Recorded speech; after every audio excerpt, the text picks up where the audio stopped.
اور کہو کہ اے پروردگار میں شیطانوں کے وسوسوں سے تیری پناہ مانگتا ہوں، اور اے پروردگار اس سے بھی تیری پناہ مانگتا ہوں کہ وہ میرے پاس آ موجود ہوں۔ یہ لوگ اسی طرح غفلت میں رہیں گے یہاں تک کہ جب ان میں سے کسی کے پاس موت آ جائے گی تو کہے گا کہ اے پروردگار مجھے پھر دنیا میں واپس بھیج دے تاکہ میں اس میں جسے چھوڑ آیا ہوں نیک کام کیا کروں۔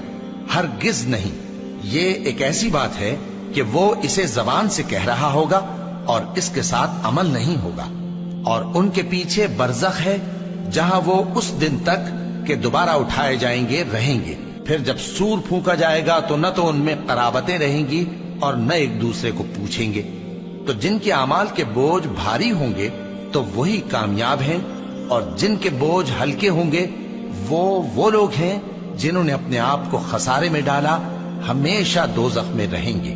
آگ ان کے چہروں کو جھلس دے گی اور وہ اس میں بد شکل ہو رہے ہوں گے۔ کیا تم کو میری آیتیں پڑھ کر نہیں سنائی جاتی تھیں؟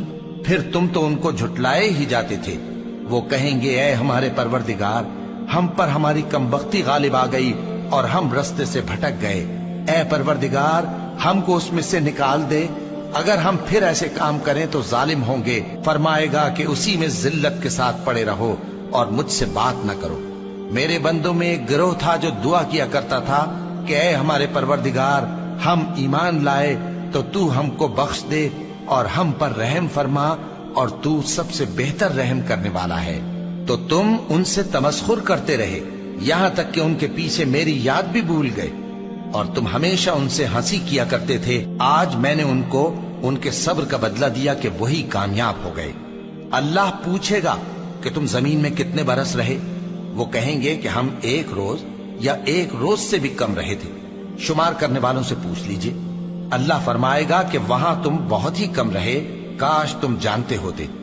کیا تم یہ خیال کرتے ہو کہ ہم نے تم کو بے مقصد پیدا کیا ہے، اور یہ کہ تم ہماری طرف لوٹ کر نہیں آؤ گے؟ تو اللہ جو سچا بادشاہ ہے اس کی شان اس سے اونچی ہے، اس کے سوا کوئی معبود نہیں، وہی عرش کریم کا مالک ہے۔ اور جو شخص اللہ کے ساتھ اور معبود کو پکارتا ہے جس کی اس کے پاس کچھ بھی سند نہیں، تو اس کا حساب اس کے رب کے ہاں ہوگا۔ کچھ شک نہیں کہ کافر کامیاب نہیں ہوں گے، اور اللہ سے دعا کرو کہ میرے پروردگار مجھے بخش دے اور مجھ پر رحم کر، اور تو سب سے بہتر رحم فرمانے والا ہے۔